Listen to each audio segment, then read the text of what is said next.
Yun yung pinag-iintindi ko eh. Kung contractually obligated kayo at kasama yun sa mga pinirmahan mo noong bago ka po magtrabaho, may karapatan ka ba magreklamo kung sasabihan ka na itatag ka as absent without leave kung umuwi ka during that time? Okay, so ganito. Kung ikaw, empleyado ka, masasabing nakasaad sa kontrata na ito yung dapat mong, ito yung duty mo. Oo. Pero sa akin kasi, ano na yun eh, matter of life and death na yun eh. So sa akin, kinakancel out na yun.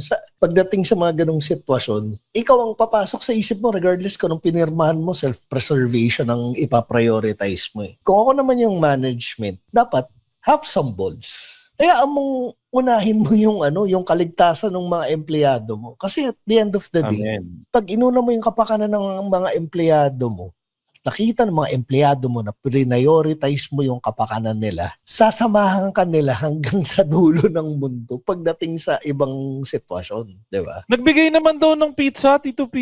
Yan tayo sa pizza na yan. Hindi, tsaka yung